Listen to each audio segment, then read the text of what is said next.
ఇక యాదాద్రి భువనగిరి జిల్లా వార్తలు ఒకసారి చూద్దాం. యాదాద్రి భువనగిరి జిల్లా కలెక్టరేట్ ముందు ఒక్కసారిగా ఉద్రిక్త పరిస్థితులు నెలకొన్నాయి. త్రిపుల్ బాధితులు నిరసన కార్యక్రమం దిగడంతో పోలీసులకు బాధితులకు మధ్య వాగ్వాదం తోపులాట చోటు చేసుకుంది. ఈ నిరసన కార్యక్రమాల్లో భువనగిరి మాజీ ఎమ్మెల్యే పైలశేఖర్ రెడ్డితో పాటు ఇతర పార్టీల నాయకులు కూడా పాల్గొని వారికి సంఘీభావం తెలిపారు.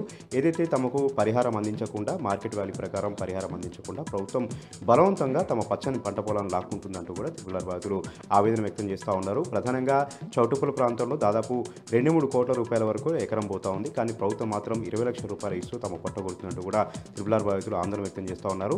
ఎన్నికలకు ముందు ఇదే మంత్రి కోమటిరెడ్డి వెంకటరెడ్డి, మునుగోడు ఎమ్మెల్యే రాజగోపాల్ రెడ్డి తమకు మాట ఇచ్చారు. అలైన్మెంట్లో మార్పులు తీసుకొస్తాం, పేదల భూములు పోకుండా రైతుల భూములు పోకుండా అలైన్మెంట్ మారుస్తామని మాట ఇచ్చారు. తీరా గెలిచిన తర్వాత మంత్రులు అయిన తర్వాత తమను పట్టించుకోవట్లేదంటూ కూడా వాళ్ళు వాపడం జరిగింది.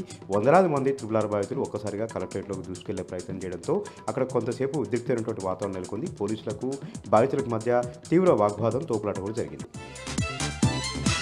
ఇక మరొక వార్త విషయానికి వస్తే యాదాద్రి భువనగిరి జిల్లాలో ఓటరు జాతీయ దినోత్సవాన్ని ఘనంగా నిర్వహించారు. కలెక్టర్ ఏదైతే హనుమంతరావు గారు పట్టణంలో ర్యాలీ నిర్వహించారు. ప్రజాప్రతినిధులు కూడా ర్యాలీ నిర్వహించారు. ఓటు యొక్క గొప్పతనాన్ని తెలపడం జరిగింది.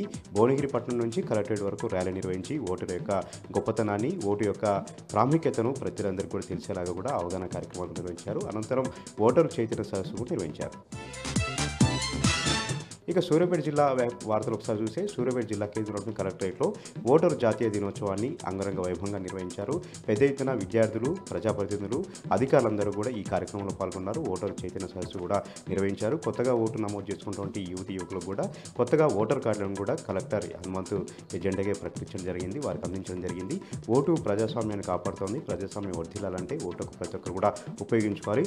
ఓటింగ్లో పాల్గొనకుండా ప్రజాప్రతినిధుల్ని ప్రశ్నించడం కరెక్ట్ కాదని కూడా వాళ్ళు చెప్తా ఉన్నారు. ఖచ్చితంగా ప్రతి ఒక్కరు ఓటు హక్కును వినియోగించుకోవాలి. 18 సంవత్సరాలు నిండిన ప్రతి ఒక్కరు కూడా రాజ్యాంగం కల్పించిన విధంగా ఓటు హక్కును పొంది ప్రజాస్వామ్య పెరడవీలలాగా ఓటింగ్లో పాల్గొనాలని కూడా కలెక్టర్ ఈ సందర్భంగా పిలుపునిచ్చారు. ఇక నల్గొండ జిల్లా వార్తలు చూస్తే నల్గొండ జిల్లా చిట్యాల పోలీస్ స్టేషన్లో నిరసనకు దిగారు స్థానికంగా ఉన్నటువంటి మాజీ ఎమ్మెల్యే చిరుమర్తిలింగయ్య.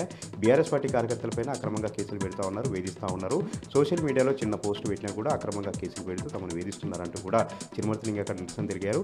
ఏదైతే కాంగ్రెస్ పార్టీ గుండాలు దాడి చేశారో వారిని అరెస్ట్ చేయాలని కూడా ఆయన సందర్భంగా పోలీస్ స్టేషన్లో బైఠాయించడం జరిగింది.